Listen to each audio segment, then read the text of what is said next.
കൃഷ്ണായ വാസുദേവായ ദേവകീനന്ദനായ ച നന്ദഗോപകുമാരായ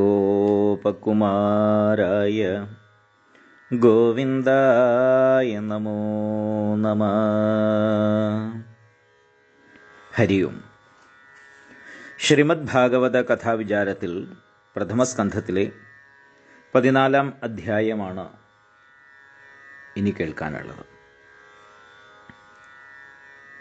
ശ്രീകൃഷ്ണന്റെ വിവരം അറിഞ്ഞ് വരാൻ വേണ്ടി യുധിഷ്ഠിരൻ അർജുനനെ ദ്വാരകയിലേക്ക് പറഞ്ഞയച്ചിരുന്നു. 7 മാസം കഴിഞ്ഞിട്ടും അർജുനൻ മടങ്ങി വന്നിട്ടില്ല. ആ കാലത്ത് യുധിഷ്ഠിരൻ പല ദുർനിമിത്തങ്ങളെയും കണ്ടു. കാലത്തിൻ്റെ സ്വരൂപം ഭയങ്കരമായി തീർന്നിരിക്കുന്നു. അതാത് ഋതുക്കളിൽ ഉണ്ടാവേണ്ടതായ വെയിൽ, മഞ്ഞ്, മഴ ഇവയ്ക്കൊക്കെ വളരെ മാറ്റം സംഭവിച്ചിരിക്കുന്നു.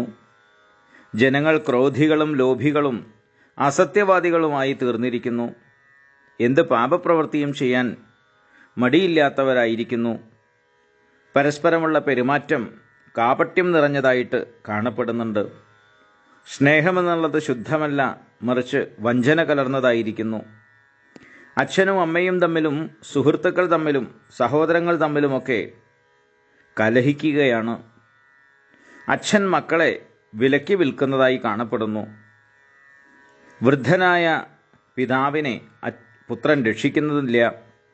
ബ്രാഹ്മണർക്ക് വേദങ്ങളിൽ തീരെ താല്പര്യം കാണപ്പെടുന്നില്ല.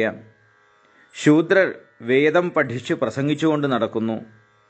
അത്യാപത്തിനെ സൂചിപ്പിക്കുന്ന പല പല നിമിത്തങ്ങളും കാണപ്പെടുന്നു. ജനങ്ങൾക്ക് ലോഭം മുതലായ അധാർമിക പ്രവൃത്തികളിലുള്ള ഉത്സാഹത്തെയൊക്കെ കണ്ട് വിഷണ്ണനായ യുധിഷ്ഠിരൻ തൻ്റെ അനുജനായ ഭീമസേനോട് പറയുകയാണ്, ഹേ ഭീമസേന, ഭഗവാന്റെ വിവരം അറിഞ്ഞു വരാനായിട്ട് ദ്വാരകയിലേക്ക് പോയ അർജുനൻ ഇത്ര സമയമായിട്ടും 7 മാസങ്ങളോളമായിട്ടും ഇതുവരെ മടങ്ങി വരുന്നില്ലല്ലോ. ഭഗവാൻ ശ്രീകൃഷ്ണൻ തൻ്റെ ലീലാസ്വരൂപത്തെ ഉപേക്ഷിക്കാൻ ഒരുങ്ങിയിരിക്കുന്നു എന്ന് നാരദ മഹർഷി പറഞ്ഞ ആ കാലം വന്നതുപോലെ തോന്നുന്നു. നമുക്ക് അക്ഷയമായ ഈ സമ്പത്ത് സമ്പാദിക്കാൻ കഴിഞ്ഞതും രാജ്യം നേടാൻ സാധിച്ചതും മറ്റെല്ലാം ശ്രീകൃഷ്ണന്റെ കാരുണ്യം കൊണ്ടല്ലേ. പാഞ്ചാലിയെ ദുശാസനൻ സഭയിൽ വെച്ച് അപമാനിക്കാൻ ശ്രമിച്ചപ്പോൾ ഭഗവാൻ രക്ഷിച്ചില്ലേ. പല സന്ദർഭങ്ങളിലും അപകടത്തിൽപ്പെട്ട നമ്മുടെ ജീവൻ രക്ഷിച്ചതും ആ കരുണാമൂർത്തിയല്ലേ. അശ്വത്ഥാമാവിൻ്റെ ബ്രഹ്മശിരസ് എന്ന അസ്ത്രത്തിൽ നിന്നും നമ്മളെയും പരീക്ഷത്തിനെയും രക്ഷിച്ച് നമ്മുടെ വംശത്തെ നിലനിർത്തിയതും അവിടുന്ന് തന്നെയല്ലേ. ഭാരതയുദ്ധത്തിൽ നമുക്ക് ശത്രുക്കളെ ജയിക്കാൻ കഴിഞ്ഞതും യജ്ഞങ്ങളിലൂടെ പുണ്യലോകങ്ങൾ സമ്പാദിക്കാൻ കഴിഞ്ഞതും മറ്റെല്ലാം അവിടുത്തെ അനുഗ്രഹം കൊണ്ടല്ലേ. ശ്രീകൃഷ്ണനില്ലാത്ത ഒരു ജീവിതം എനിക്ക് സങ്കല്പിക്കാൻ പോലും കഴിയുന്നില്ല. ഈ ദുർനിമിത്തങ്ങളെയെല്ലാം നോക്കൂ. നമുക്ക് വലിയൊരു ഭയം നേരിടാൻ പോകുന്നു എന്ന് സൂചിപ്പിക്കുന്നവയാണ് ഇവയൊക്കെ എന്നാണ് തോന്നുന്നത്. എൻ്റെ ഇടത് കൈ, ഇടത്തെ തുട, ഇടത് കണ്ണ് ഇവ തുടിച്ചുകൊണ്ടിരിക്കുന്നു. എൻ്റെ ഹൃദയം അതിശക്തിയായിട്ട് മിടിക്കുന്നുണ്ട്. കുറുക്കൻ സൂര്യനെ നോക്കി ഊരിയിട്ടുകൊണ്ടിരിക്കുന്നു. ഈ നായ തീരെ കൂസലില്ലാതെ എന്നെ കടിക്കാൻ വേണ്ടി പാഞ്ഞു വരുന്നു. പശുക്കൾ, മാനുകൾ മുതലായ നല്ല മൃഗങ്ങൾ എന്നെ അപ്രദക്ഷിണം ചെയ്യുന്നു. അതായത് പ്രദക്ഷിണം എന്ന് പറഞ്ഞു കഴിഞ്ഞാൽ വലത്തോട്ട് ചുറ്റുന്നതാണെങ്കിൽ അപ്രദക്ഷിണം എന്നുള്ളത് ഇടത്തോട്ട് ചുറ്റുന്നതിനെയാണ് പറയുക. അപ്പോൾ ഈ നല്ല മൃഗങ്ങളെല്ലാം എന്നെ ഇടത്തോട്ട് ചുറ്റിക്കൊണ്ടിരിക്കുന്നു. അതൊരു നല്ല ലക്ഷണമല്ല എന്നാണ് പൊതുവെ പറയുക. കഴുത മുതലായ മൃഗങ്ങൾ എന്നെ പ്രദക്ഷിണം ചെയ്യുന്നു. എൻ്റെ തേരിലെ കുതിരകൾ കരയുന്നു. മാടപ്രാവ് മൃത്യുവിൻ്റെ ദൂതനെ പോലെ ശബ്ദിച്ചുകൊണ്ടിരിക്കുന്നു. കൂമൻ മനസ്സിനെ അലട്ടിക്കൊണ്ട് നിരന്തരം കൂവിക്കൊണ്ടിരിക്കുന്നു. കാക്കകളാകട്ടെ നമ്മുടെ ഭാവി ജീവിതം ശൂന്യമായി തീർന്നു എന്ന് സൂചിപ്പിച്ചുകൊണ്ട് കരഞ്ഞുകൊണ്ടേയിരിക്കുന്നു. ദിക്കുകളിൽ പൊടിപടലങ്ങൾ നിറഞ്ഞിരിക്കുന്നു. സൂര്യചന്ദ്രന്മാർക്ക് ചുറ്റും പരിവേഷങ്ങൾ കാണപ്പെടുന്നു. പർവ്വതങ്ങളോടുകൂടിയ ഭൂമിയുടെ കുലുക്കം കൂടെ കൂടെ അനുഭവപ്പെട്ടുകൊണ്ടിരിക്കുന്നു. മിന്നലൊത്ത് ഇടി മുഴങ്ങിക്കൊണ്ടിരിക്കുന്നു. കഠിനമായ ചുഴലിക്കാറ്റ് പൊടിപടലങ്ങൾ പാറിപ്പിച്ചുകൊണ്ട് ദിക്കുകളെ ഇരുട്ടാക്കിക്കൊണ്ടും വീശിയടിച്ചുകൊണ്ടേയിരിക്കുന്നു. മേഘങ്ങൾ മഴയ്ക്ക് പകരം ചോര വർഷിച്ചുകൊണ്ടിരിക്കുന്നു. സൂര്യൻ്റെ പ്രകാശം തീരെ മങ്ങിയതായി കാണപ്പെടുന്നു. ഗ്രഹങ്ങൾ പരസ്പരം ആക്രമിക്കുന്നു. ആകാശവും ഭൂമിയും കത്തിജ്വലിക്കുന്നത് പോലെ കാണപ്പെടുന്നു. നദികളും സരസ്സുകളും തടാകങ്ങളും മനുഷ്യരുടെ മനസ്സുകളും വല്ലാതെ കലങ്ങി മറിഞ്ഞിരിക്കുന്നു. അഗ്നിഹോത്രത്തിലെ അഗ്നികൾ നെയ്യൊഴിച്ചിട്ടും കത്തുന്നില്ല. പശുക്കുട്ടികൾ പാല് കുടിക്കുന്നില്ല. പശുക്കൾ പാൽ ചുരത്തുന്നുമില്ല. ഗോകുലത്തിൽ പശുക്കളും കാളകളും കരഞ്ഞുകൊണ്ട് നിൽക്കുന്നു. ഗോകുലം എന്ന് പറഞ്ഞു കഴിഞ്ഞാൽ ഇവിടെ തൊഴുത്ത് എന്നാണ് ഉദ്ദേശിക്കുന്നത്, അല്ലാതെ വൃന്ദാവനത്തിലെ ഗോകുലമല്ല. ഗോശാലയിൽ പശുക്കളും കാളകളുമൊക്കെ കരഞ്ഞുകൊണ്ട് നിൽക്കുന്നു. ക്ഷേത്രത്തിലെ വിഗ്രഹങ്ങളുടെ കണ്ണുകളിൽ നിന്ന് കണ്ണീര് ധാരയായിട്ട് വരുന്നു. ബിംബങ്ങളിൽ വിയർപ്പ് കാണപ്പെടുന്നു. ഇത് തന്ത്രശാസ്ത്രപ്രകാരം പറയുന്നതാണ്. ചിലപ്പോൾ വിഗ്രഹങ്ങളിൽ നിന്നൊക്കെ വിഗ്രഹങ്ങൾ വിയർക്കുക, വിഗ്രഹങ്ങളിൽ നിന്ന് കണ്ണുനീര് വരിക തുടങ്ങിയതൊക്കെ കാണാറുണ്ട്. ഇതൊക്കെ പരിഹരിക്കുന്നതിനൊക്കെ വേണ്ടി അദ്ഭുത ശാന്തി ഹോമം എന്നൊക്കെ ക്ഷേത്രങ്ങളിൽ പുനഃപ്രതിഷ്ഠാദി കാര്യങ്ങളൊക്കെ ചെയ്യുമ്പോൾ ചെയ്യാറുണ്ട്.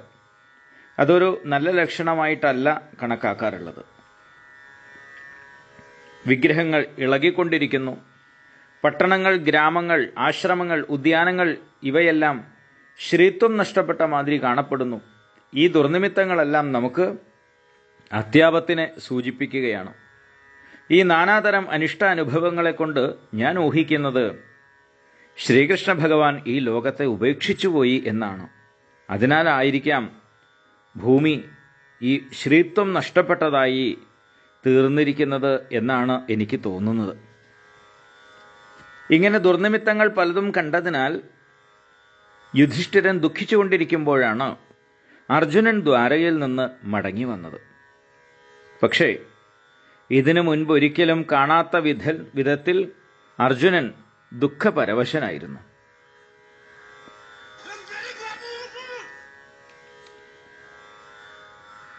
ധാരധാരയായി കണ്ണീരൊഴുക്കിക്കൊണ്ടാണ് അർജുനൻ വന്നുകൊണ്ടിരിക്കുന്നത്. മുഖം വാടിയിരുന്നു. തൻ്റെ കാൽക്കൽ വീണ് പൊട്ടിക്കരയുന്ന അർജുനനെ കണ്ടപ്പോൾ യുധിഷ്ഠിരൻ്റെ ഹൃദയം ഏതാണ്ട് തകർന്ന പോലെയായി. ഭഗവാൻ ശ്രീകൃഷ്ണ പരമാത്മാവ് ഈ ലോകത്തെ ഉപേക്ഷിച്ചു പോകാൻ തയ്യാറായിരിക്കുന്നു എന്ന നാരദവാക്യത്തെ സ്മരിച്ചുകൊണ്ട് ധർമ്മപുത്രൻ തൻ്റെ അനുജനായ അർജുനനോട് ചോദിക്കുകയാണ്, അർജുന, ദ്വാരകയിൽ നമ്മുടെ ബന്ധുക്കളായ മധുക്കൾ, ഭോജന്മാർ, ദശാർഹന്മാർ, സാത്വതർ, അന്ധകന്മാർ, വൃഷ്ണികൾ ഇവർക്കൊക്കെ സുഖം തന്നെയല്ലേ? നമ്മുടെ അമ്മയുടെ അച്ഛനായ ശൂരസേനൻ, അമ്മാവനായ വസുദേവർ, അദ്ദേഹത്തിൻ്റെ പത്നിമാരും നമ്മുടെ അമ്മായിമാരുമായിട്ടുള്ള ദേവകി മുതലായവർ ഇവർക്കെല്ലാം ക്ഷേമം തന്നെയല്ലേ? ദുഷ്ടനായ കംസന്റെ അച്ഛനായി തീരാൻ നിർഭാഗ്യമുണ്ടായ ഉഗ്രസേനനും അദ്ദേഹത്തിൻ്റെ അനുജനായ ദേവകനും ക്ഷേമം തന്നെയല്ലേ? ബലരാമൻ്റെയും ശ്രീകൃഷ്ണൻ്റെയും രക്ഷയിൻ കീഴിൽ യാദവരൊക്കെ സുഖമായി കഴിയുന്നില്ലേ?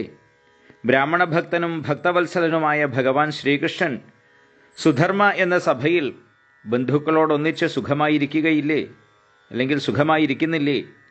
ലോകത്തിന് മുഴുവൻ മംഗളവും ക്ഷേമവും നൽകി അനുഗ്രഹിക്കാനാണല്ലോ രാമനോടൊന്നിച്ച് അവിടുന്ന് യദുവംശത്തിൽ അവതരിച്ചത്. ശ്രീകൃഷ്ണന്റെ രക്ഷയിൻ കീഴിൽ യാദവന്മാർ ദ്വാരകയിൽ വൈകുണ്ഠത്തിൽ വിഷ്ണു പാർഷദരെ പോലെ സുഖികളായി കഴിയുന്നില്ലേ? ഭഗവാന്റെ പാദസേവാ പ്രഭാവത്താൽ സത്യഭാമ മുതലായ 16,008 പത്നിമാർ ദേവന്മാരെ പോലും ജയിച്ച് ഭഗവാൻ നേടിക്കൊടുത്ത പാരിജാതം മുതലായ ദേവവൃക്ഷങ്ങളെ അനുഭവിച്ചുകൊണ്ടിരിക്കുന്നില്ലേ? ശ്രീകൃഷ്ണന്റെ കയ്യൂക്കിൻ്റെ തണലിൽ വിശ്രമിക്കുന്നവരായ യാദവന്മാർ സ്വർഗത്തിലെ സുധർമ്മ എന്ന സഭ ഭൂമിയിൽ കൊണ്ടുവന്ന് അനുഭവിക്കുന്നില്ലേ? അർജുന, നിനക്ക് പ്രത്യേകിച്ച് അസുഖമൊന്നുമില്ലല്ലോ. നിന്റെ മുഖത്തെ തേജസ് മുഴുവൻ നഷ്ടപ്പെട്ട പോലെ തോന്നുന്നുവല്ലോ. കുറച്ചധികം മാസങ്ങൾ ദ്വാരകയിൽ താമസിച്ചതിനാൽ ആരെങ്കിലും വാക്കുകൊണ്ടോ പ്രവൃത്തി കൊണ്ടോ ഭാവം കൊണ്ടോ നിന്നെ അപമാനിക്കുകയുണ്ടായോ? ആർക്കെങ്കിലും ദാനം ചെയ്യാമെന്ന് പ്രതിജ്ഞ ചെയ്ത നീ പിന്നെ അത് കൊടുക്കാതിരുന്നുവോ? ബ്രാഹ്മണർ, കുട്ടികൾ, വൃദ്ധന്മാർ, രോഗികൾ, സ്ത്രീകൾ ഇവരാരെങ്കിലും നിന്നെ ശരണം പ്രാപിച്ചപ്പോൾ അവരെ ഉപേക്ഷിക്കണ്ടായോ? സ്വീകരിക്കാൻ പാടില്ലാത്ത സ്ത്രീകളെ ആരെയെങ്കിലും നീ സ്വീകരിച്ചുവോ? യുദ്ധത്തിൽ തുല്യരോടോ താഴ്ന്നവരോടോ നീ തോറ്റുപോയിട്ടുണ്ടോ? വൃദ്ധന്മാർക്കും കുട്ടികൾക്കും ആഹാരം നൽകിയതിന് ശേഷം വേണം ഊണ് കഴിക്കാൻ. അവർക്ക് മുൻകൂട്ടി നൽകാതെ നീ ഭക്ഷണം കഴിച്ചുവോ? നീ എന്തെങ്കിലും അധർമ്മം ചെയ്തു പോയോ? നമുക്ക് ഏറ്റവും പ്രിയപ്പെട്ടവനും പ്രാണാധിക സുഹൃത്തുമായ ശ്രീകൃഷ്ണൻ നമ്മളെ എന്നേക്കുമായി ഉപേക്ഷിച്ചു പോയോ? അതിനാൽ നിനക്ക് ഈ ലോകമേ ശൂന്യമായി തോന്നുന്നുണ്ടോ? കാരണം മറ്റൊന്നുകൊണ്ടും നിനക്ക് ഇത്രത്തോളം ദുഃഖമുണ്ടാവാനുള്ള ഒരു സാധ്യത ഞാൻ കാണുന്നില്ല എന്ന് യുധിഷ്ഠിരൻ വലിയ ആശങ്കയോടെ അർജുനനോട് ചോദിക്കുകയാണ് ചെയ്യുന്നത്. അത്രയും പരവശനായിട്ടാണ് അർജുനനെ കാണപ്പെടുന്നത്. സാധാരണ ഗാണ്ഡീവധാരിയായിട്ടുള്ള അർജുനൻ മഹാപരാക്രമിയാണ്, വിലാളി വീരനാണ്, ധീരനാണ്, വിജയനാണ്. എവിടെ പോയി കഴിഞ്ഞാലും വിജയം മാത്രം നേടി തിരിച്ചു വരുന്നവനായ, ഏത് പ്രതിസന്ധിയുടെ മുമ്പിലും വിരിച്ച് നിൽക്കാൻ പ്രാപ്തിയുള്ളതായിട്ടുള്ള അർജുനൻ എപ്പോഴും ശാന്തനാണ്, ധീരനാണ്, പ്രസന്നമായ മുഖത്തോടെ കാണപ്പെടുന്നവനാണ്. ആ അർജുനൻ്റെ ശ്രീത്വം നഷ്ടപ്പെട്ട, കണ്ണീര് വാർത്തുകൊണ്ടിരിക്കുന്ന, കലങ്ങിയ കണ്ണുകളോടുകൂടിയ ആ നിൽപ്പ് യുധിഷ്ഠിരനെ വല്ലാതെ പരിഭ്രമിപ്പിച്ചു. അതുകൊണ്ടാണ് ഇത്രയും ആശങ്കയോടുകൂടി യുധിഷ്ഠിര മഹാരാജാവ് തൻ്റെ അനുജനായ അർജുനനോട് ഈ ചോദ്യങ്ങൾ ചോദിക്കുന്നത്. ഇതോടുകൂടിയാണ് ഈ അധ്യായം കഴിയുന്നത്. 15ാമത്തെ അധ്യായത്തിൽ പാണ്ഡവരുടെ മഹാപ്രസ്ഥാനത്തെ സൂചിപ്പിക്കുന്നു. യുധിഷ്ഠിരൻ പലവിധ ശങ്കകളോടെ ചോദിച്ച ഓരോ ചോദ്യവും അർജുനൻ്റെ മർമ്മങ്ങളെ പിളർക്കുന്നവയായിരുന്നു. ഭഗവാൻ ശ്രീകൃഷ്ണൻ അന്തർധാനം ചെയ്തു കഴിഞ്ഞിരുന്നതിനാൽ തകർന്ന ഹൃദയത്തോടെയാണ് അർജുനൻ ദ്വാരകയിൽ നിന്നും മടങ്ങി വന്നിരിക്കുന്നത്. ദുഃഖത്തിൻ്റെ തീവ്രതയാൽ മുഖം വാടിയവനും ശോഭ നഷ്ടപ്പെട്ടവനുമായ അർജുനന് ജ്യേഷ്ഠൻ്റെ ചോദ്യങ്ങൾക്കൊന്നും കുറേ നേരത്തേക്ക് മറുപടി പറയാൻ കഴിഞ്ഞില്ല. വളരെ വിഷമിച്ച് ദുഃഖത്തെ അടക്കാൻ ശ്രമിച്ചു. ധാരധാരയായി ഒഴുകുന്ന കണ്ണീര് തുടച്ചു. തൻ്റെ എല്ലാമായിരുന്ന കൃഷ്ണൻ തന്നെ വിട്ടുപിരിഞ്ഞ ദുഃഖം കൊണ്ടും ഭഗവാന് തന്നോടുണ്ടായിരുന്ന വാത്സല്യത്തെ സ്മരിച്ചതിനാലുണ്ടായ പാരവശ്യം കൊണ്ടും അർജുനൻ ശരിക്കും തളർന്നുപോയിരുന്നു. ഭഗവാന്റെ സ്നേഹം, സഖ്യം, മൈത്രി, സൗഹൃദം ഇവയെയും ഭാരതയുദ്ധത്തിൽ തൻ്റെ തേരാളിയായി തീർന്ന മഹാമനസ്കതയെയും ഓർക്കും തോറും നിയന്ത്രിക്കാൻ കഴിയാത്ത കണ്ണീരോടും ഗദ്ഗത കണ്ഠത്തോടും കൂടിയവനായി അർജുനൻ പിന്നീട് ജ്യേഷ്ഠനോട് പറയാൻ തുടങ്ങുകയാണ് ചെയ്യുന്നത്. ഇവിടെ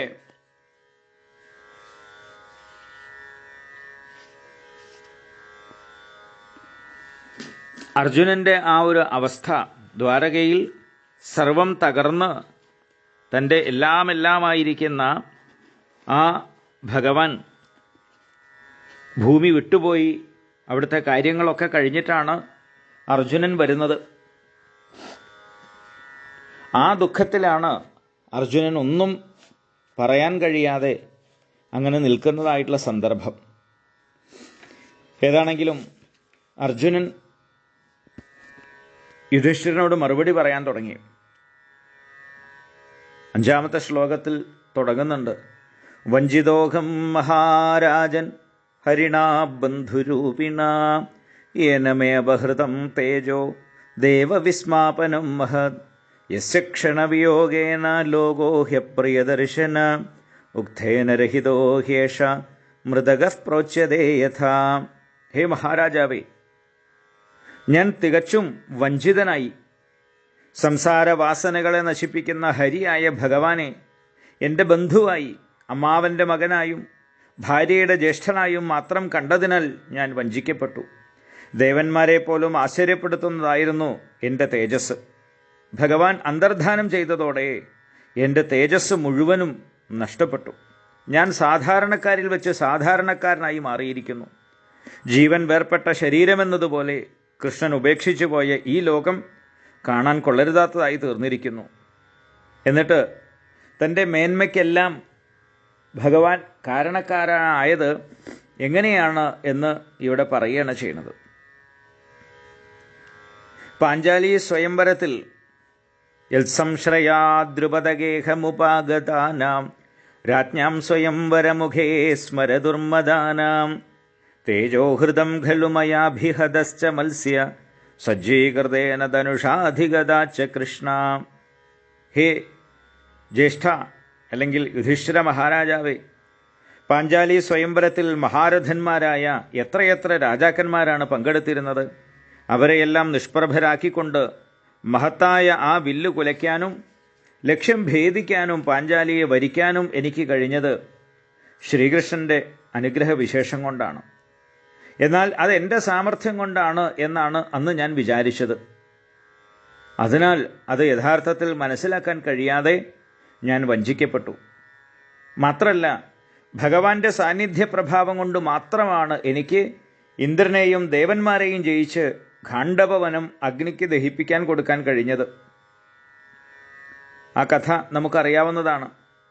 അഗ്നിദേവന് സ്വർഗലോകത്തുള്ള വലിയൊരു യജ്ഞത്തിൽ പങ്കെടുത്ത് ധാരാളം കാലം സമൃദ്ധമായി നെയ്യും മറ്റ് ഹവ്യ സാമഗ്രികളെല്ലാം സ്വീകരിച്ച് അജീർണ രോഗം ബാധിച്ചു അഗ്നിക്ക് എന്നാണ് പറയുന്നത്. അങ്ങനെ ആ അജീർണം ബാധിച്ചതായിട്ടുള്ള അഗ്നിക്ക് ഖാണ്ഡവവനം ദഹിപ്പിക്കാനാണ് അതിന് പരിഹാരമായിട്ട് ദേവവൈദ്യന്മാർ നിർദ്ദേശിച്ചത്. കാരണം അതിൽ സവിശേഷമായ ഔഷധികളുണ്ട്, മരുന്നുകളുണ്ട്, അനവധി മൃഗങ്ങളുണ്ട്. ഇപ്പോൾ നമ്മളും എന്തെങ്കിലുമൊക്കെ അസുഖം വന്നു കഴിഞ്ഞാൽ ഈ ആട് അതുപോലെയുള്ള മറ്റ് ജീവികളെയൊക്കെ സൂപ്പ് വെച്ച് കുടിക്കുമല്ലോ, അതിൻ്റെ എല്ല് തുടങ്ങിയിട്ടുള്ളതൊക്കെ. പല മൃഗങ്ങളും ഔഷധങ്ങളാണ്, പല സസ്യങ്ങളും ഔഷധങ്ങളാണ്. ഇതുപോലെ ഇവയൊക്കെ ഔഷധമായി സ്വീകരിക്കാൻ വേണ്ടി അഗ്നിയോട് പറഞ്ഞു. എന്നാൽ അഗ്നി എപ്പോഴെല്ലാം വരുന്നുണ്ടോ ആ സമയത്തൊക്കെ ഇന്ദ്രൻ മഴ പെയ്യിക്കും. കാരണം ഇന്ദ്രൻ്റെ കൂട്ടുകാരനായിരിക്കുന്ന തക്ഷകൻ ആ കാട്ടിൽ കഴിയുന്നത് കാരണം ഇന്ദ്രൻ മഴ പെയ്യിക്കാറാണ് പതിവ്. അങ്ങനെ ഇരിക്കുമ്പോഴാണ് ഭഗവാൻ ഇന്ദ്രപ്രസ്ഥത്തിലുള്ള സമയത്ത് കൃഷ്ണാർജുനന്മാരൊരു നായാട്ടിന് വേണ്ടി പോയ സമയത്ത് ബ്രാഹ്മണ വേഷത്തിൽ അഗ്നി ഭഗവാൻ വരുന്നതും തന്നെ സഹായിക്കണമെന്ന് നിർദ്ദേശിക്കുന്നതും. ഖാണ്ഡവവനം ദഹിപ്പിക്കുക എന്നുള്ളതാണ് തൻ്റെ ഉദ്ദേശമെന്നും അതുപോലെ മറ്റു കാര്യങ്ങളെല്ലാം പറഞ്ഞ സമയത്ത് ഭഗവാനും അർജുനനും കൂടി പറയുന്നത്, സഹായിക്കാൻ ഞങ്ങൾ സന്നദ്ധരാണ്, പക്ഷേ അതിന് ഞങ്ങളുടെ കയ്യിൽ ആയുധങ്ങളില്ല, ഞങ്ങൾ വെറുതെ ഒരു ഉല്ലാസയാത്രയ്ക്ക് ഇറങ്ങിയവരാണ് എന്ന് പറഞ്ഞ സമയത്താണ് ആയുധങ്ങളെല്ലാം അഗ്നിഭഗവാൻ നൽകുന്നത്. വിശേഷമായി ഗാണ്ഡീവം എന്ന വില്ലും അമ്പൊടുങ്ങാത്ത ആവനാഴിയും മറ്റു സാമഗ്രികളുമൊക്കെ. അങ്ങനെ കൃഷ്ണാർജുനന്മാർ ഖാണ്ഡവവനത്തെ മുഴുവൻ അസ്ത്രങ്ങളെ കൊണ്ട് മൂടുകയും അഗ്നിദേവന് ആ ഖാണ്ഡവവനത്തെ ദഹിപ്പിക്കാൻ സഹായിക്കുകയും ചെയ്തു. ഇന്ദ്രൻ മഴ പെയ്തെങ്കിൽ കൂടി ഒരു തുള്ളി വെള്ളം പോലും ആ ഖാണ്ഡവവനത്തിലേക്ക് വീഴാൻ സമ്മതിച്ചില്ല. അങ്ങനെ ആ ഖാണ്ഡവവനത്തെ അഗ്നിക്ക് നൽകി അർജുനൻ വളരെ കീർത്തി കേട്ടവനായി തീർന്നു. ആ ഖാണ്ഡവവനം ദഹിപ്പിക്കാൻ കഴിഞ്ഞു. അതിനുവേണ്ടി അമ്പൊടുങ്ങാത്ത ആവനാഴികൾ, ആർക്കും മുറിക്കാൻ കഴിയാത്തതായിട്ടുള്ള കവചം, ശ്രേഷ്ഠമായിട്ടുള്ള തേര്, അതിനെ വലിക്കാനുള്ള കുതിരകൾ, ഇവയൊക്കെ അഗ്നിഭഗവാൻ നൽകി. ഖാണ്ഡവദാഹത്തിൽ നിന്നും അസുരശില്പിയായ മയനെ മോചിപ്പിച്ചിരുന്നു. അതിൽ നിന്ന് മോചിപ്പിച്ചതിൻ്റെ പരിണതഫലമായി സന്തോഷിച്ചതായിട്ടുള്ള മയൻ അങ്ങേക്ക് ശ്രേഷ്ഠമായിട്ടുള്ള ഒരു സഭ നിർമ്മിച്ചു തന്നില്ലേ? ആ സഭയിൽ വെച്ചല്ലേ രാജസൂയത്തിൽ രാജാക്കന്മാരെല്ലാം അങ്ങേക്ക് കപ്പം തന്നത്? ഇവയെല്ലാം സാധിച്ചത് ഭഗവാന്റെ കാരുണ്യം കൊണ്ടാണ്. അത് അന്ന് എനിക്ക് മനസ്സിലാക്കാൻ കഴിഞ്ഞില്ല. എൻ്റെ ജ്യേഷ്ഠനും അങ്ങയുടെ അനുജനും 10,000 ആനകളുടെ കരുത്തുള്ളവനുമായ ഭീമസേനന് ജരാസന്ധനെ ദ്വന്ദ്വയുദ്ധത്തിൽ കൊല്ലാൻ കഴിഞ്ഞു. ജരാസന്ധൻ തടവുകാരാക്കിയിരുന്ന 20,800 രാജാക്കന്മാരെ കാരാഗൃഹത്തിൽ നിന്ന് മോചിപ്പിക്കാനും സാധിച്ചു. ആ രാജാക്കന്മാരെല്ലാം രാജസൂയ യാഗത്തിൽ അങ്ങേക്ക് കപ്പം തന്നു. ഇതെല്ലാം സാധിച്ചത് ഭഗവാൻ ശ്രീകൃഷ്ണൻ്റെ അപാര കാരുണ്യം കൊണ്ടായിരുന്നില്ലേ ജ്യേഷ്ഠ? അത് അന്നൊന്നും എനിക്ക് മനസ്സിലാക്കാൻ കഴിഞ്ഞില്ലല്ലോ. വലിയ കഷ്ടമായി പോയി എന്ന് ഇപ്പോഴാണ് എനിക്ക് തോന്നുന്നത് എന്ന് കണ്ണുനീരോട് കൂടിയിട്ട് അർജുനൻ പറയുകയാണ്. രാജസൂയ യാഗത്തിലെ മഹാഭിഷേകത്താൽ പവിത്രമായതായി ഭവിച്ചതായിരുന്നു പാഞ്ചാലിയുടെ തലമുടി. ആ തലമുടിയെയാണ് ദുശാസനൻ ചുറ്റിപ്പിടിച്ച് പാഞ്ചാലിയെ വലിച്ചിഴച്ച് സഭയിൽ കൊണ്ടുവന്ന് വസ്ത്രാക്ഷേപം ചെയ്ത് പരസ്യമായിട്ട് അപമാനിക്കാൻ ശ്രമിച്ചത്. പാഞ്ചാലിയുടെ ദേഹത്തിലെ വസ്ത്രങ്ങൾ അവസാനിക്കാത്തവയാക്കി തീർത്ത് ഭഗവാൻ പാഞ്ചാലിയെയും നമ്മളെയും മരണത്തെക്കാളും വലിയ ആപത്തായിട്ടുള്ള അപമാനത്തിൽ നിന്ന് രക്ഷിച്ചു. പാഞ്ചാലിയുടെ തലമുടി പിടിച്ച് വലിച്ചിഴയ്ക്കുന്ന കാഴ്ച ഭീമസേനന് സഹിക്കാനേ കഴിഞ്ഞില്ല. അന്ന് അദ്ദേഹം അത്യുഗ്രമായിട്ടുള്ളൊരു ശപഥം ചെയ്തു. പാഞ്ചാലിയെ അപമാനിച്ച് നീചരിൽ നീചനായ ഈ ദുശാസനന്റെ മാറിടം കുത്തിപ്പിളർന്ന് അതിൽ നിന്ന് തിളച്ചു പൊങ്ങുന്നതായിട്ടുള്ള ചോര കുടിച്ച് അവൻ്റെ ചോരയിൽ കുതിർന്ന കൈകളെ കൊണ്ടാണ് ഞാൻ നിന്റെ തലമുടി കെട്ടാൻ പോകുന്നത്. അതുവരെ നീ ഈ തലമുടി കെട്ടേണ്ട എന്ന് ഭീമൻ പാഞ്ചാലിയോട് പറഞ്ഞു. അന്നു മുതൽ പാഞ്ചാലി അഴിച്ചിട്ട തലമുടിയോടെയാണ് ജീവിച്ചിരുന്നത്. നമ്മൾ കാട്ടിൽ താമസിക്കുന്ന കാലത്ത് ഒരു ദിവസം ഭഗവാൻ നമ്മളെ കാണാൻ വനത്തിലേക്ക് വന്നിരുന്നു. അന്ന് പാഞ്ചാലി അഴിച്ചിട്ട തലമുടിയോടെ ധാരധാരയായി ഒഴുകുന്ന കണ്ണീരോടെ ശ്രീകൃഷ്ണന്റെ കാൽക്കൽ നമസ്കരിച്ചു. തനിക്ക് ഇങ്ങനെ ഒരു ദുർഗതി വന്നില്ലേ എന്നായിരുന്നു പാഞ്ചാലിയുടെ ഭാവം.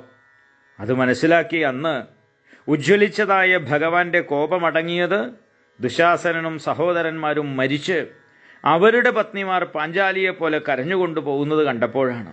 നമ്മുടെ ധർമ്മപത്നിയെ അപമാനിച്ചവരുടെ വംശവിച്ഛേദം വരുത്തിക്കൊണ്ടാണ് ഭഗവാൻ അതിന് പകരം വീട്ടിയത്. കൃഷ്ണന്റെ ആ കാരുണ്യവും ഭക്തവാത്സല്യവും പക്ഷേ എനിക്ക് അന്ന് മനസ്സിലാക്കാൻ കഴിഞ്ഞില്ലല്ലോ ജ്യേഷ്ഠ. അതിനാൽ ഞാൻ വഞ്ചിക്കപ്പെട്ടവനായിപ്പോയി. വനവാസക്കാലത്ത് നമുക്ക് സൂര്യദേവന്റെ പ്രസാദം കൊണ്ട് അക്ഷയപാത്രം കിട്ടിയെന്നും പാഞ്ചാലിയുടെ ഊണ് കഴിയുന്നത് വരെ ആ പാത്രത്തിൽ എത്ര പേർക്ക് വേണമെങ്കിലും ദിവസേന ആഹാരം ഉണ്ടാകുമെന്നുമുള്ള വിവരം ദുര്യോധനൻ കേട്ടിരുന്നു. ഒരു ദിവസം ഹസ്തിനാപുരത്തിലെത്തിയതായിട്ടുള്ള ദുർവാസാവു മഹർഷിയെ ദുര്യോധനൻ വളരെ പണിപ്പെട്ട് ശുശ്രൂഷിച്ച് സന്തോഷിപ്പിച്ചു. എന്തെങ്കിലും വരം ആവശ്യപ്പെട്ടുകൊള്ളാൻ മഹർഷി ദുര്യോധനോട് പറഞ്ഞു. എന്നാൽ ദുര്യോധനൻ ആവശ്യപ്പെടുന്നത് പാണ്ഡവരെ അനുഗ്രഹിക്കാൻ വേണ്ടിയാണ്. ഒരു ദിവസം പാഞ്ചാലിയുടെ ഭക്ഷണം കഴിഞ്ഞ ശേഷം 10,000 ശിഷ്യന്മാരോടൊന്നിച്ച് വനത്തിൽ ചെന്ന് പാണ്ഡവരുടെ ആതിഥ്യം സ്വീകരിക്കണം എന്ന വരമാണ് ദുര്യോധനൻ ആവശ്യപ്പെട്ടത്. കാരണം പാഞ്ചാലിയുടെ ഊണ് കഴിഞ്ഞാൽ പിന്നെ അക്ഷയപാത്രത്തിൽ അന്നത്തെ ദിവസം യാതൊന്നും ഉണ്ടാവില്ല. അതിനാൽ ദുർവാസാവിനെയും ശിഷ്യന്മാരെയും നമുക്ക് സൽക്കരിക്കാൻ കഴിയില്ല. ക്ഷിപ്രകോപിയായ മഹർഷി നമ്മളെ ശപിച്ച് ഭസ്മമാക്കി കളയും. അതോടെ പാണ്ഡവരുടെ ശല്യം ഇല്ലാതായിത്തീരും. ഇങ്ങനെയൊക്കെയായിരുന്നു ദുര്യോധനന്റെ കണക്കുകൂട്ടലുകൾ. ആ കാപട്യം മനസ്സിലാക്കാതെ ദുര്യോധനന്റെ അപേക്ഷ ദുർവാസാവ് അംഗീകരിച്ചു. പാഞ്ചാലിയുടെ ഭക്ഷണം കഴിഞ്ഞ വിവരം ജ്ഞാനദൃഷ്ടി കൊണ്ട് അറിഞ്ഞതായിട്ടുള്ള ഋഷി 10,000 ശിഷ്യനൊന്നിച്ച് വനത്തിൽ നമ്മളെ കാണാൻ വേണ്ടി വന്നു. പാഞ്ചാലിയുടെ ഊണ് കഴിഞ്ഞ വിവരം അറിയാതെ അങ്ങ് മഹർഷിയെയും ശിഷ്യന്മാരെയും ആഹാരത്തിനും ക്ഷണിച്ചു. സന്തോഷസമേതം ക്ഷണം സ്വീകരിച്ച് മഹർഷി ശിഷ്യന്മാരോട് ഒന്നിച്ച് കുളിക്കാൻ ഗംഗയിലേക്ക് പോയി. ദുർവാസാവു മഹർഷിയും ശിഷ്യന്മാരും ഉടൻ കുളിച്ചു വരുമെന്നും അവർക്ക് ആഹാരം കൊടുക്കണമെന്നും അങ്ങ് പാഞ്ചാലിയോട് പറഞ്ഞു. അത് കേട്ടതായ പാഞ്ചാലി ശരിക്കും തളർന്നുപോയി. കാരണം മഹർഷിയും ശിഷ്യന്മാരും ഇപ്പോൾ വരും. അവരെ സൽക്കരിക്കാൻ വേണ്ടി ഒരു നിവൃത്തിയുമില്ല. 10,000 ശിഷ്യന്മാരും സാക്ഷാൽ ദുർവാസാവു മഹർഷിയാണ് വരുന്നത്. അവരെ സൽക്കരിക്കാൻ ഒരു നിവൃത്തിയുമില്ല. മഹർഷി നമ്മളെയൊക്കെ ശപിച്ച് ഭസ്മമാക്കി തീർക്കും. നിരാശാവിവശയായ പാഞ്ചാലി പർണശാലയുടെ പിൻഭാഗത്ത് ചെന്ന് ആപൽ ബാന്ധവനായിട്ടുള്ള കൃഷ്ണനെ ഉള്ളിൽ തട്ടി വിളിച്ചു. വേറെന്ത് ചെയ്യാൻ പറ്റും? ആർത്തയായിട്ടുള്ള കൃഷ്ണയുടെ വിളി ഭഗവാന് കേൾക്കാതിരിക്കാൻ പറ്റിയില്ല. ഭഗവാനാകട്ടെ അതിവേഗത്തിൽ ഓടി വന്ന് പാഞ്ചാലിയോട് പറയുന്നത്, പാഞ്ചാലി വിശക്കുന്നു, ഭക്ഷണം വല്ലതും ഉണ്ടോയെന്നാണ് ഭഗവാൻ ചോദിക്കുന്നത്. ചോദ്യം കേട്ടതായിട്ടുള്ള ആ പാഞ്ചാലി ഭഗവാനോട് പറയുന്നത്, കൃഷ്ണ, ഞാൻ വലിയൊരു ആപത്തിൽ പെട്ടിട്ടാണ് അങ്ങയെ വിളിച്ചത്. ഇപ്പതാ അങ്ങും വന്ന് ഭക്ഷണം ചോദിക്കുന്നു. ഞാൻ എവിടുന്ന് തരാനാണ്? കാരണം ഭഗവാന്റെ അടുത്ത് അത്രയും സ്വാതന്ത്ര്യമുണ്ട് പാഞ്ചാലിക്ക്. അതുകൊണ്ടാണ് പാഞ്ചാലി അങ്ങനെ ചോദിച്ചത്. ഭഗവാനെ, അങ്ങേക്ക് അറിയില്ലേ, എൻ്റെ ഭക്ഷണം കൂടി കഴിഞ്ഞാൽ പിന്നീട് അക്ഷയപാത്രത്തിൽ ഒന്നും ഉണ്ടാവില്ല എന്നുള്ളത്? ഒന്നുമില്ല ഭഗവാനെ എന്ന് പാഞ്ചാലി തൻ്റെതായിട്ടുള്ള ആ വ്യഥ നിഷ്കളങ്ക മനസ്സോടുകൂടി ഭഗവാന്റെ മുമ്പിൽ അറിയിച്ചു. പക്ഷേ ഭഗവാൻ സമ്മതിക്കാൻ തയ്യാറല്ല. ഭഗവാൻ ആ അക്ഷയപാത്രം കൊണ്ടുവരൂ, അതിലെന്തെങ്കിലുമൊക്കെ ഉണ്ടാവും, കൊണ്ടുവരൂ എന്ന് പറയുകയാണ്. ഒന്നുമില്ല ഭഗവാൻ എന്ന് പറഞ്ഞ് കൊണ്ടുവന്നതായിട്ടുള്ള ആ അക്ഷയപാത്രം ഭഗവാൻ കയ്യിൽ വാങ്ങിക്കുന്നു. അതൊന്ന് പരിശോധിക്കുന്നു. പരിശോധിച്ച സമയത്താണ് അതിൽ പറ്റിപ്പിടിച്ചിരുന്ന ഒരു ചീരയിലെ കഷ്ണം കണ്ടത്. ഓ, ഇതുണ്ടല്ലോ, ഇത് ധാരാളമല്ലേ എന്ന് ചോദിച്ച് ആ ചീരയിലെ കഷ്ണം അല്പം വെള്ളത്തോടു കൂടിയിട്ട് ഭഗവാൻ സേവിച്ചു. അതോടുകൂടി ഗംഗയിൽ സ്നാനം ചെയ്തിരുന്ന ദുർവാസാവ് മഹർഷിക്കും ശിഷ്യന്മാർക്കും സുഖമായി ആഹാരം കഴിച്ചതായിട്ടുള്ള തൃപ്തിയുണ്ടായി. വയറ് വല്ലാതെ നിറഞ്ഞു. ഇനി ഒരു സാധനവും കഴിക്കാൻ പറ്റാത്ത രീതിയിലുള്ള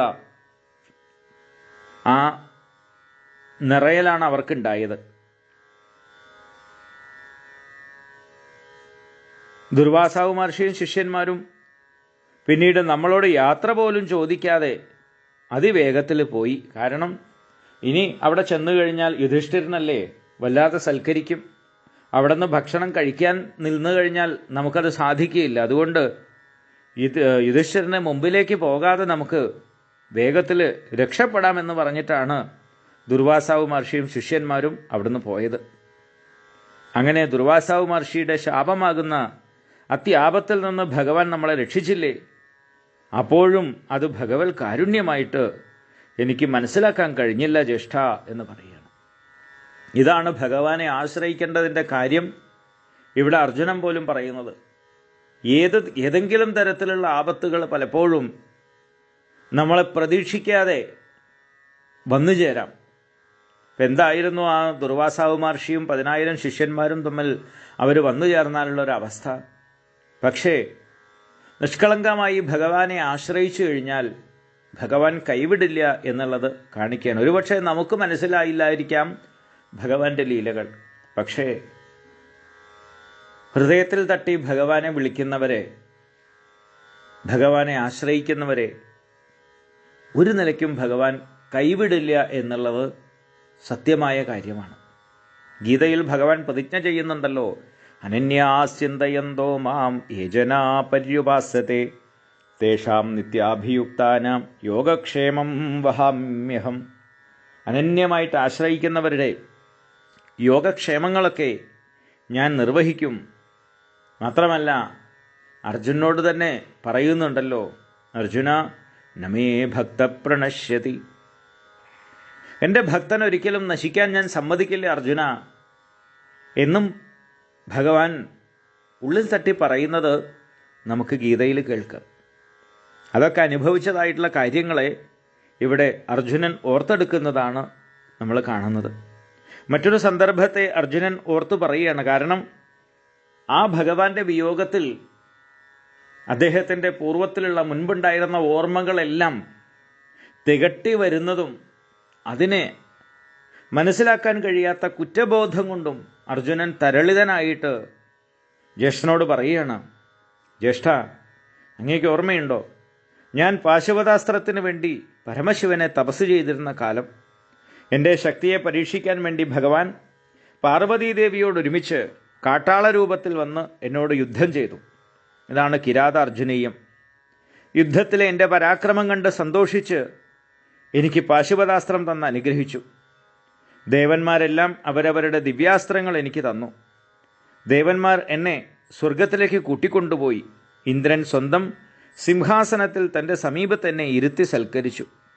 ശത്രുക്കളായ നിവാതകവച കാലകേയന്മാരെ കൊന്ന് അവരെ രക്ഷിക്കണമെന്ന് ഇന്ദ്രനും ദേവന്മാരും എന്നോട് അപേക്ഷിച്ചു. ആർക്കും ജയിക്കാൻ കഴിയാത്തവരായ ആ അസുരന്മാരെ മുഴുവൻ സംഹരിച്ച് ദേവന്മാരെ അവരുടെ ഉപദ്രവത്തിൽ നിന്ന് എനിക്ക് രക്ഷിക്കാൻ കഴിഞ്ഞു. ഇതെല്ലാം മനുഷ്യമാത്രനായ എനിക്ക് സാധിച്ചത് ശ്രീകൃഷ്ണൻ്റെ അനുഗ്രഹം കൊണ്ട് മാത്രമാണ്.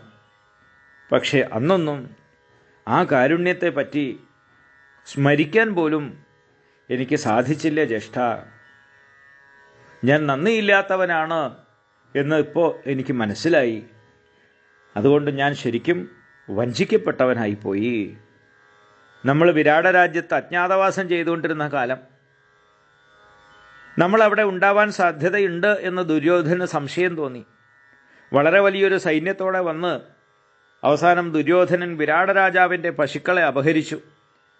പശുക്കളെ വീണ്ടെടുക്കാനായി നടന്ന യുദ്ധത്തിൽ ഭീഷ്മർ, ദ്രോണൻ, കർണൻ മുതലായ മഹാരഥന്മാർ നയിക്കുന്ന കൗരവ സൈന്യത്തെ എനിക്ക് ഒറ്റയ്ക്ക് ജയിക്കാൻ കഴിഞ്ഞു. അന്ന് അർജുനൻ ഒറ്റയ്ക്കാണ് ഈ കൗരവ സൈന്യത്തെ മുഴുവൻ പരാജയപ്പെടുത്തി വിരാട രാജ്യത്തെ പശുക്കളെ മുഴുവൻ വീണ്ടെടുക്കുന്നത്. ശത്രുക്കളുടെ ധാരാളം ധനവും തലപ്പാവുകളും ഉത്തരീയ വസ്ത്രങ്ങളും അപഹരിക്കാനും കഴിഞ്ഞു. അതൊക്കെ സാധിച്ചത് ശ്രീകൃഷ്ണൻ്റെ അനുഗ്രഹവിശേഷം കൊണ്ട് മാത്രമാണ്. അത് അന്ന് എനിക്ക് മനസ്സിലാക്കാൻ കഴിയാതെ പോയല്ലോ ജ്യേഷ്ഠ. അതിനാലും ഞാൻ വഞ്ചിക്കപ്പെട്ടവനായി. ഭാരതയുദ്ധത്തിൽ ഭീഷ്മർ, ദ്രോണർ, കർണൻ, ശല്യൻ മുതലായ മഹാരഥന്മാരുടെ മുന്നിലൂടെ എൻ്റെ തേരിനെ അതിവേഗത്തിൽ പായിച്ച് ശത്രു സൈന്യങ്ങളുടെ ആയുസ്, മനോബലം, ഇന്ദ്രിയബലം ഇവയെ എല്ലാം കടാക്ഷം കൊണ്ട് അപഹരിച്ചുകൊണ്ടാണ് ഭഗവാൻ നമ്മളെ ജയിപ്പിച്ചത്. ഭഗവാൻ ശ്രീകൃഷ്ണൻ്റെ തൃക്കൈകളുടെ രക്ഷയിൻ കീഴിൽ കഴിഞ്ഞിരുന്ന എന്നെ ഭീഷ്മർ, ദ്രോണർ, കർണൻ, അശ്വത്ഥാമാവ്, ത്രികർത്തൻ, ശലൻ, ജയദ്രഥൻ, ബാഗ്ലീകൻ മുതലായവർ പ്രയോഗിച്ചവയും ഒരിക്കലും പാഴായിത്തീരാത്തവയുമായ ദിവ്യാസ്ത്രങ്ങൾ സ്പർശിക്കുക പോലും ചെയ്തില്ല. അവയിൽ നിന്നൊക്കെ ദയാസാഗരമായിട്ടുള്ള അവിടുന്ന് എന്നെ വീണ്ടും വീണ്ടും രക്ഷിച്ചു. ഭഗദത്തൻ പ്രയോഗിച്ച നാരായണാസ്ത്രത്തെ തൻ്റെ കഴുത്തിലെ വൈജയന്തിമാലയാക്കി മാറ്റിയാണ് ഭഗവാൻ എന്നെ രക്ഷിച്ചത്. അശ്വത്ഥാമാവിൻ്റെ നാരായണാസ്ത്രത്തെ നമ്മളെയും സൈന്യങ്ങളെയും നമസ്കരിപ്പിച്ചുകൊണ്ടാണ് അവിടുന്ന് രക്ഷിച്ചത്. അശ്വത്ഥാമാവ് പ്രയോഗിച്ച ആഗ്നേയാസ്ത്രം ആ സമയത്ത് യുദ്ധക്കളത്തിലുണ്ടായിരുന്ന നമ്മുടെ സൈന്യത്തെ മുഴുവൻ ദഹിപ്പിച്ചു. എന്നാൽ എനിക്കും എൻ്റെ തേരിനും യാതൊരു ഹാനിയും സംഭവിക്കാത്ത വിധത്തിൽ ഭഗവാൻ രക്ഷിച്ചു. കർണൻ എന്നെ കൊല്ലാനായി കരുതി വച്ചിരുന്നതും ഒരിക്കലും നിഷ്ഫലമായി തീരാത്തതുമായിരുന്ന വേൽ ഘടോൽക്കജൻ്റെ നേരെ പ്രയോഗിപ്പിച്ച് അത് ചെലവാക്കി കഴിയുന്നതുവരെ കർണൻ്റെ നേരെ പോകാൻ അവിടുന്ന് എന്നെ ഒരിക്കലും അനുവദിച്ചിരുന്നില്ല. ഞാനും കർണനും തമ്മിൽ അവസാനത്തിൽ നടന്ന ജീവൻ മരണ പോരാട്ടത്തിൽ കർണൻ എൻ്റെ നെറ്റിയെ ലക്ഷ്യമാക്കി നാഗാസ്ത്രം പ്രയോഗിച്ചു. തേരിനെ തൽക്ഷണം ചവിട്ടി 4 വിരൽ താഴ്ത്തിയിട്ട് എൻ്റെ നെറ്റിക്ക് പകരം കിരീടം തകർത്തുകൊണ്ട് പോകത്തക്ക വിധത്തിലാക്കി ഭഗവാൻ അന്ന് എന്നെ രക്ഷിച്ചു. അന്നൊന്നും ആ കാരുണ്യത്തെപ്പറ്റി എനിക്ക് മനസ്സിലാക്കാൻ കഴിഞ്ഞില്ലല്ലോ ജ്യേഷ്ഠ. അതിനാൽ ഞാൻ തികച്ചും വഞ്ചിക്കപ്പെട്ടവനായി തീർന്നില്ലേ എന്നും പറഞ്ഞ് പൊട്ടിക്കരഞ്ഞുകൊണ്ടേയിരിക്കുകയാണ്. മാത്രമല്ല, അദ്ദേഹത്തിൻ്റെ ജീവിതത്തിലെ അനുഭവങ്ങൾ ഓരോന്നും പ്രധാനപ്പെട്ടത് മാത്രം അദ്ദേഹത്തിന് അത്രയും ചിത്രം. കാരണം തൻ്റെ ആ കുറ്റബോധം, ഭഗവാനോടുള്ള പ്രേമം. നമ്മളാണെങ്കിലും ഉണ്ടല്ലോ, നമ്മുടെ പ്രിയപ്പെട്ടവരുടെ വിയോഗത്തിൽ അവരുമായിട്ടുള്ള ഓരോ വിശേഷമായിട്ടുള്ള സന്ദർഭങ്ങളെ ഓർത്തുകൊണ്ട് സങ്കടപ്പെടുക. ഇത് നമ്മളാണെങ്കിലും ചെയ്യാറുണ്ട്. ആ സമയം അർജുനൻ്റെ ഏറ്റവും പ്രിയപ്പെട്ട എല്ലാമായിട്ടുള്ള ആ ഭഗവാന്റെ വിയോഗത്തിൽ അർജുനൻ ഇത്രയൊക്കെ ചെയ്തില്ലെങ്കിലല്ലേ അത്ഭുതപ്പെടാനുള്ളൂ. എന്നിട്ട് അദ്ദേഹം വീണ്ടും പറയണു, വിവേകികളായിട്ടുള്ള ആളുകൾ ഭഗവത് പാതാരവിന്ദങ്ങളെ മോക്ഷപ്രാപ്തിക്ക് വേണ്ടിയാണ് ആശ്രയിക്കുന്നത്. ഭഗവത്ഗീതയിലൂടെ ആത്മസാക്ഷാത്കാരത്തിനുള്ള ലളിതമാർഗം എനിക്ക് ഉപദേശിച്ചു തരാൻ കാരുണ്യമുണ്ടായിട്ടുള്ള ആ ഭഗവാനെ ദുർബുദ്ധിയായിട്ടുള്ള ഞാൻ എൻ്റെ തേര് തെളിപ്പിക്കുകയല്ലേ ജ്യേഷ്ഠ ചെയ്തത്. ജയദ്രഥനെ സൂര്യാസ്തമനത്തിന് മുമ്പ് ഞാൻ കൊല്ലും എന്ന് ശപഥം ചെയ്തിരുന്ന ആ 14-ാം ദിവസത്തെ യുദ്ധത്തിൽ ഉച്ചസമയമായപ്പോഴേക്കും എൻ്റെ കുതിരകൾ ക്ഷീണിച്ചു. തേരിൽ നിന്നിറങ്ങി താഴെ നിൽക്കാൻ എന്നോട് പറഞ്ഞ ശേഷം കുതിരകളെ അഴിച്ച് അവയുടെ ദേഹത്തിലെ ശരങ്ങൾ പറിച്ചു കളഞ്ഞ് അവയ്ക്ക് പുല്ലും വെള്ളവും കൊടുത്ത് ക്ഷീണമകറ്റി വീണ്ടും തേരിൽ കൊണ്ടേ കെട്ടുന്നതുവരെ ഞാൻ യുദ്ധക്കളത്തിൽ വെറും നിലത്താണ് നിന്നിരുന്നത്. എന്നാൽ അത്രയും സമയം ശത്രുക്കളിൽ ഒരാൾ പോലും ഒരു ശരം പോലും എൻ്റെ നേരെ പ്രയോഗിച്ചില്ല. കാരണം ഭഗവാൻ അവരുടെ മനസ്സിനെ അത്രയും സമയം സ്തംഭിപ്പിച്ചിരുന്നു. അവർക്ക് എന്നെപ്പറ്റി ഓർമ്മ പോലും ഉണ്ടായില്ല. അത് മഹത്തായിട്ടുള്ളൊരു രംഗമായിരുന്നു. 14-ാമത്തെ ദിവസം അന്ന് സൂര്യാസ്തമയത്തിന് മുമ്പ് ജയദ്രഥനെ കൊല്ലും എന്ന് ഭഗവാൻ പ്രതിജ്ഞ ചെയ്തു. ആ പ്രതിജ്ഞയ്ക്ക്, അതായത് അഭിമന്യുവിനെയൊക്കെ കൊന്നതിൻ്റെ പ്രതികാരമായിട്ടാണ്, സൂര്യാസ്തമയത്തിന് മുമ്പ് ജയദ്രഥനെ താൻ കൊല്ലും എന്ന് അർജുനൻ പ്രതിജ്ഞ ചെയ്യുന്നു. അർജുനൻ്റെ ആ പ്രതിജ്ഞ കേട്ട് കൗരവ പക്ഷത്വം ഇതെല്ലാം അറിയാമല്ലോ. അവർ വിശേഷമായിട്ടുള്ളൊരു വ്യൂഹമുണ്ടാക്കി ഒരു താമരയുടെ ആകൃതിയിലാണ് അന്ന് യുദ്ധവ്യൂഹത്തെ നിർവഹിക്കുന്നത്. താമരയ്ക്ക് നമുക്കറിയാം, താമരയുടെ ഉള്ളിൽ അതിൻ്റെ കർണിക, അതിൻ്റെ ചുറ്റുഭാഗത്തുമായി പല വൃത്തങ്ങളിലായിട്ടാണ് അതിൻ്റെ ദളങ്ങളുള്ളത്. ഇതുപോലെയാണ് അന്ന് കൗരവർ വ്യൂഹം ചമച്ചതും അതിൻ്റെ ഏറ്റവും ഉള്ളിൽ ജയദ്രഥനെ ഒളിപ്പിച്ചു. അനവധി വൃത്തങ്ങളായിട്ടുള്ള സൈന്യങ്ങളെ ഭേദിച്ചു വേണം അർജുനന് ജയദ്രഥൻ്റെ അടുത്തേക്ക് ചെല്ലാൻ. എന്നാൽ എത്ര പരിശ്രമിച്ചാലും ചെല്ലാൻ സാധിക്കില്ല. കാരണം അത്രയും വലിയ സുരക്ഷാ സന്നാഹങ്ങളാണ് ഈ പല ലെയറുകളിലായിട്ട് ദുര്യോധനനും അതുപോലെ മറ്റുള്ളവരും ഒരുക്കിയത്. ഇതൊക്കെ കഴിഞ്ഞ്, ഈ പ്രതിജ്ഞയെല്ലാം കഴിഞ്ഞതിന് ശേഷമാണ് അർജുനൻ ഭഗവാനോട് ഈ കാര്യം പറയുന്നത്. ഭഗവാൻ ചോദിക്കുന്നു, അർജുന, നിനക്ക് എന്നോടൊരു വാക്ക് ചോദിക്കാമായിരുന്നില്ലേ? കാരണം സൂര്യാസ്തമയത്തിന് മുമ്പ് ജയദ്രഥനെ കൊല്ലാൻ സാധിച്ചില്ല എങ്കിൽ താൻ അഗ്നിപ്രവേശം ചെയ്യും എന്നുള്ള പ്രതിജ്ഞ കൂടി അർജുനൻ ചെയ്തിട്ടുണ്ടായിരുന്നു. അത്രയും ആത്മവിശ്വാസമാണ് അർജുനനുള്ളത്. പക്ഷേ ഇവിടെ ഭഗവാൻ ചോദിക്കുന്നു, നീ എന്ത് കണ്ടിട്ടാണ് അർജുന അങ്ങനെ ഒരു പ്രതിജ്ഞ ചെയ്തത്? കാരണം ജയദ്രഥനെ വധിക്കുക എന്നുള്ളത് അത്ര നിസ്സാരമായിട്ടുള്ളൊരു കാര്യമാണോ? അതും ഈ കൗരവ സൈന്യത്തിനിടയ്ക്ക് നിനക്ക് എന്നോടൊരു വാക്ക് ചോദിക്കാമായിരുന്നില്ലേ എന്ന് ഭഗവാൻ ചോദിക്കുന്നു. പക്ഷേ അർജുനൻ്റെ നിഷ്കളങ്കത ഭഗവാൻ അറിയാവുന്നതുകൊണ്ട് തന്നെ അന്ന് നടന്നതായിട്ടുള്ള യുദ്ധം മഹാഭാരത യുദ്ധത്തിലെ അവിസ്മരണീയമായിട്ടുള്ള ഒരു പ്രകടനമായിരുന്നു. ആകാശം പലപ്പോഴും അസ്ത്രങ്ങളെ കൊണ്ട് മൂടുകയാണ് അർജുനൻ ചെയ്യുന്നത്. അർജുനൻ്റെ സകല പരാക്രമങ്ങളും കഴിവുകളും ഉപയോഗിച്ച് കൗരവ സൈന്യത്തെ മുഴുവൻ അസ്ത്രങ്ങളെ കൊണ്ട് മൂടി അന്ന് വീണതായിട്ടുള്ള മൃതശരീരങ്ങൾക്ക് കയ്യും കണക്കുമില്ലാത്ത അത്രയുമായിരുന്നു അദ്ദേഹത്തിൻ്റെ ഗാണ്ഡീവത്തിൽ നിന്ന് മഴ പെയ്യുന്നത് പോലെ പൊഴിഞ്ഞതായിട്ടുള്ള അസ്ത്രങ്ങളെ കൊണ്ട് അവിടെ ആ നഷ്ടങ്ങളും മൃതശരീരങ്ങളൊക്കെ വീണത്. പക്ഷേ എന്താണെങ്കിലും കൗരവ സൈന്യത്തിൻ്റെ ഉള്ളിലേക്ക് പ്രവേശിക്കാൻ മാത്രം സാധിക്കുന്നില്ല. അന്നത്തെ ആ പൊരിഞ്ഞ യുദ്ധത്തിലാണ് അർജുനൻ്റെ കുതിരകൾ വല്ലാതെ തളർന്നു. കാരണം വിശ്രമമില്ലാത്ത യുദ്ധമാണ്. വൈകുന്നേരത്തിന് മുമ്പായിട്ട് ജയദ്രഥനെ കൊല്ലണം. മറ്റു ദിവസങ്ങളിലൊക്കെ ഇടയ്ക്ക് കുറച്ചു നേരം വിശ്രമിക്കാൻ സമയം കിട്ടാറുണ്ട്. ഇന്ന് തൻ്റെ ജീവിതത്തിലെ ഏറ്റവും നിർണായകമായിട്ടുള്ള ദിവസമാണെന്ന് അർജുനൻ അറിയാം. കൈ മെയ് മറന്നുള്ള യുദ്ധത്തിൽ അവസാനം കുതിരകൾ കുറച്ച് തളർന്നതായിട്ടുള്ള സമയത്ത് ഭഗവാൻ പറയണു, അർജുന, എനിക്കെൻ്റെ കുതിരകൾക്ക് കുറച്ച് വെള്ളം കൊടുക്കണം. അവയെ ക്ഷീണിച്ചിരിക്കുന്നു എന്ന് പറയുക. മഹാസംഗ്രാമ മധ്യത്തിൽ ഇത് കേട്ടതായിട്ടുള്ള അർജുനൻ സ്തബ്ധിച്ച് നിൽക്കുകയാണ്. പക്ഷേ ഭഗവാന് യാതൊരു കൂസലുമില്ല. ഭഗവാൻ പറഞ്ഞു, അർജുന, എനിക്ക് നിന്നെപ്പോലെ തന്നെ പ്രധാനപ്പെട്ടതാണ് എൻ്റെ കുതിരകളും. കാരണം കുതിരകൾ നന്നായിരുന്നാൽ മാത്രമേ എനിക്ക് നിന്നെയും എന്നെയും സംരക്ഷിക്കാൻ സാധിക്കൂ. അതുകൊണ്ട് അവയെയും സംരക്ഷിക്കേണ്ടത് എൻ്റെ കടമയാണ് എന്ന്, അവയ്ക്ക് വെള്ളം കൊടുക്കണം, ദാഹിക്കുന്നുണ്ട് എന്ന് പറയുന്നു.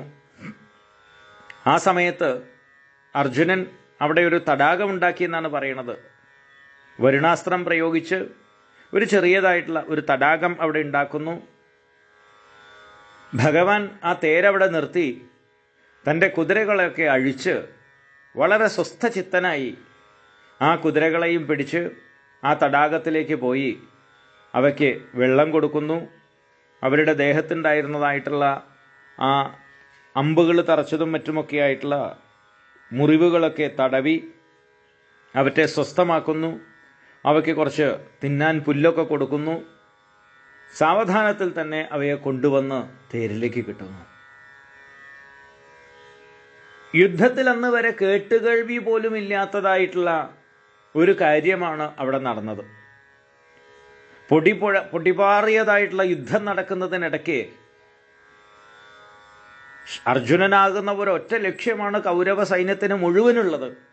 ആ യുദ്ധത്തിൻ്റെ മധ്യത്തിലാണ് ഭഗവാൻ വാസുദേവൻ അർജുനൻ്റെ കുതിരകളെയൊക്കെ കൊണ്ടുപോയി വെള്ളം കൊടുക്കുന്നതും അവയെ തടവി കൊണ്ടുവരുന്നതും. അർജുനൻ ആ സമയം മുഴുവൻ ഏകാഗിയായിട്ട് നിലത്ത് ഇറങ്ങി നിൽക്കുകയായിരുന്നു. ശത്രുക്കൾ ചിലർ അലസമായിട്ട് അർജുനൻ്റെ നേരെ അമ്പ് ചിലത് എയ്യുന്നുണ്ടെന്നല്ലാതെ ശക്തമായി ആരും യുദ്ധം ചെയ്യുന്നില്ല. കാരണം അവർ മുഴുവനൊരു മായാലോകത്തായിരുന്നു. ഒരു യുദ്ധക്കളത്തിൽ ഇങ്ങനെ സംഭവിക്കുമോ, ഇത് ആർക്ക് സാധിക്കുമെന്നുള്ള രീതിയിൽ എല്ലാവരും വളരെ കൗതുകത്തോടു കൂടി, കുട്ടികൾ കൗതുക കാഴ്ചയെ ആശ്ചര്യത്തോടു കൂടി നോക്കി നിൽക്കുന്നത് പോലെ വാവിളർന്ന് നോക്കി നിൽക്കുകയായിരുന്നു എന്ന് പറയാം. കാരണം അതുവരെ കേട്ടുകേൾവില്ലാത്തൊരു കാര്യമാണല്ലോ. വാശി പിടിച്ചതായിട്ടുള്ള യുദ്ധത്തിൻ്റെ മധ്യത്തിൽ ഇതുപോലൊരു പ്രവൃത്തി സാക്ഷാൽ വാസുദേവനല്ലാതെ ആർക്ക് ചെയ്യാൻ സാധിക്കും? അങ്ങനെ ഇവിടെ അർജുനൻ പറയണത്, ആ സമയത്ത് ഒരാൾക്ക് പോലും എൻ്റെ നേരെ ഒരു ശക്തമായ ഒരു അമ്പ് പ്രയോഗിക്കാൻ സാധിച്ചില്ല. പക്ഷെ അന്നൊക്കെ അതെൻ്റെ മിടുക്ക്, എൻ്റെ യുദ്ധസാമർഥ്യം, കഴിവാണെന്നാണ് ജ്യേഷ്ഠ ഞാൻ കരുതിയിരുന്നത്. പക്ഷേ ഇന്നെനിക്ക് മനസ്സിലാവുന്നു, അന്ന് ഭഗവാൻ അവരുടെ മനസ്സിനെ അത്രയും നേരം സ്തംഭിപ്പിച്ചിരുന്നു. അവർക്ക് എന്നെപ്പറ്റി ഓർമ്മ പോലും ഉണ്ടായില്ല. അവർ ആ കുതിരകളെയും കൃഷ്ണനെയും മാത്രം നോക്കി നിന്നുപോയി. ഇത്രയും വലിയൊരു അത്ഭുത അനുഭവം ഉണ്ടായിട്ടും ഞാൻ ആ കൃഷ്ണൻ്റെ മഹാത്മ്യം വേണ്ട രീതിയിൽ മനസ്സിലാക്കിയില്ലല്ലോ ജ്യേഷ്ഠ എന്ന് പറയുകയാണ്. രാജാവേ, ആകർഷകമായ പുഞ്ചിരിയോടെയുള്ള ഭഗവാന്റെ ഉദാരങ്ങളായിട്ടുള്ള തമാശകൾ. ഇടയ്ക്ക് അദ്ദേഹം പറയും, അല്ലയോ പാർത്ഥ, ഹേ അർജുന, സ്നേഹിത, ഹേ കുരുനന്ദന, ഇങ്ങനെയൊക്കെ വിളിക്കാറുണ്ട്. ഹൃദയസ്പർശികളായ ആ തമാശകളുടെയും പുഞ്ചിരിയുടെയും സംബോധനകളുടെയും താല്പര്യം അല്പം പോലും അന്നൊന്നും എനിക്ക് മനസ്സിലാക്കാൻ കഴിഞ്ഞില്ല. അത് വിചാരിക്കുമ്പോൾ ജ്യേഷ്ഠ, എൻ്റെ ഹൃദയം വല്ലാതെ തളർന്നു പോകുന്നു. ദുഃഖം കൊണ്ട് നീറിപ്പോവുകയാണ്. ഇരിക്കുമ്പോഴും കിടക്കുമ്പോഴും നടക്കുമ്പോഴും എപ്പോഴും ഒന്നിച്ച് കഴിഞ്ഞുകൂടിക്കൊണ്ടിരുന്നതിനാൽ അതിപരിചയം എന്നുള്ളത് പലപ്പോഴും അവഗണനയ്ക്ക് കാരണമായി തീരും എന്ന പ്രമാണമനുസരിച്ച് ആ ഭഗവാനെ ഞാൻ ചിലപ്പോൾ, സ്നേഹിത, അങ്ങ് വലിയ സത്യം പറയുന്ന ആൾ തന്നെയാണ് എന്നൊക്കെ പരിഹാസമായിട്ട് പറയാറുണ്ട്. സത്യസ്വരൂപനായിരിക്കുന്ന ഭഗവാന്റെ സത്യത്തെ പോലും ഞാൻ ചോദ്യം ചെയ്തിട്ടുണ്ട്. എന്നാൽ സുഹൃത്ത് സ്നേഹിതൻ്റെയും അച്ഛൻ മകൻ്റെയും ഭർത്താവ് ഭാര്യയുടെയും ഒക്കെ തെറ്റുകൾ ക്ഷമിക്കുന്നത് പോലെ മഹാനായ ഭഗവാൻ ദുർബുദ്ധിയായ എൻ്റെ അപരാധങ്ങളെ പുറത്ത് അരുളുകയാണ് ഉണ്ടായത്. ആ മഹാമനസ്കതയ്ക്ക് എത്ര നമസ്കരിച്ചാലാണ് മതിയാവുക എന്ന് ചോദിക്കുകയാണ് അർജുനൻ. രാജാവേ, പുരുഷോത്തമനും പ്രാണാധിക പ്രിയനുമായ ഭഗവാൻ വിട്ടുപോയതോടെ എൻ്റെ ഹൃദയം ശൂന്യമായി തീർന്നിരിക്കുന്നു. ഭഗവാന്റെ ശേഷിച്ച ചില പത്നിമാരെയും കൂട്ടി ഞാൻ ഇങ്ങോട്ട് വരുന്ന സമയത്ത് പശുക്കളെ മേച്ച് നടക്കുന്നതായിട്ടുള്ള വെറും ഗോപന്മാരെന്നെ തോൽപ്പിച്ചു. ഭഗവാൻ എൻ്റെ ഒന്നിച്ചുണ്ടായിരുന്നപ്പോൾ ദേവന്മാരും ഇന്ദ്രനും ഒന്നിച്ചെതിർത്തിട്ടും തോൽപ്പിക്കാൻ കഴിയാത്ത മഹായോദ്ധാവായ എന്നെയാണ് നീചപരിശകളായ യുദ്ധസാമർഥ്യമില്ലാത്തവരായിട്ടുള്ള വെറും ആട്ടിടയന്മാർ നിഷ്പ്രയാസം തോൽപ്പിച്ചത്. ഭാരതയുദ്ധത്തിൽ ശത്രുക്കളെ സംഹരിക്കാൻ ഉപയോഗിച്ച ഗാണ്ഡീവം എന്ന വില്ല്, അമ്പൊടുങ്ങാത്തതായിട്ടുള്ള അതേ ആവനാഴി, പാശുപതാസ്ത്രം ഉൾപ്പെടെയുള്ളതായിട്ടുള്ള ദിവ്യാസ്ത്രങ്ങൾ, അഗ്നിദേവൻ തന്ന അതേ തേര്, അതേ വെള്ളക്കുതിരകൾ, ശത്രുക്കൾക്ക് പേടിസ്വപ്നമായിരുന്ന അതേ അർജുനൻ. പക്ഷേ ജ്യേഷ്ഠ, ഭഗവാൻ വിട്ടുപിരിഞ്ഞതോടെ ഇവയൊക്കെ ഭസ്മത്തിൽ ചെയ്ത ഹോമം പോലെ, വഞ്ചകന് ചെയ്ത ദാനം പോലെ, മരുഭൂമിയിൽ വിതച്ച വിത്ത് പോലെ എത്ര വേഗത്തിലാണ് നിഷ്പ്രയോജനങ്ങളായി തീർന്നത്. എന്നെ തോൽപ്പിച്ച ഇടയന്മാരോട് എതിർത്ത സമയത്ത് ഇതൊന്നും എനിക്ക് ഉപകരിച്ചില്ല. ഞാൻ വിചാരിച്ചത് മഹാഭാരതത്തിൽ ഇതൊക്കെ എൻ്റെ പ്രഭാവമാണ് എന്നായിരുന്നു, ഈ വിജയങ്ങളും മറ്റുമൊക്കെ. അതുകൊണ്ടല്ലേ ഞാൻ ഇടയ്ക്ക് ഗാണ്ഡീവം എടുത്ത് ഉയർത്തി വെല്ലുവിളിച്ചിരുന്നത്. പക്ഷെ ഇവിടെ പറയണു, തദ്വൈ ധനുസ്ത ഇഷവ സരഥോ ഹയാസ്തേ സോഹം രഥീ നൃപതയോ യത ആനമന്തി സർവം ക്ഷണേന തദഭൂത് അസദീശരിക്തം ഭസ്മൻ ഹുതം കുഹകരാദ്ധമിവോത്തമുഷ്യാം. ഇതൊന്നും ഇപ്പോഴാണ് എനിക്ക് മനസ്സിലായത്, ഇതൊന്നും എൻ്റെ ശക്തിയായിരുന്നില്ല, കൃഷ്ണനായിരുന്നു എൻ്റെ ശക്തി. ആ ശക്തിയായിട്ടുള്ള കൃഷ്ണൻ പിൻവലിഞ്ഞതോടുകൂടി ഞാൻ ഒന്നുമല്ലാതായി ജ്യേഷ്ഠ. വെറും ഇടയന്മാരോട് പോലും എനിക്ക് തോറ്റ് പിന്മാറേണ്ടി വന്നു എന്ന് പറയുകയാണ്. എന്നിട്ടാണ് മറുപടി പറയണത്, അങ്ങ് ദ്വാരകയിലെ നമ്മുടെ ബന്ധുക്കളായ യാദവന്മാരെ പറ്റി ചോദിച്ചല്ലോ, അവരാരും തന്നെ ബാക്കിയില്ല. ബ്രാഹ്മണ ശാപത്താൽ വിവേകം നശിച്ച അവർ തമ്മിൽ പരസ്പരം യുദ്ധം ചെയ്ത് എല്ലാവരും മരിച്ചു. അവരിൽ 4-5 പേര് മാത്രമാണ് ബാക്കിയായത്.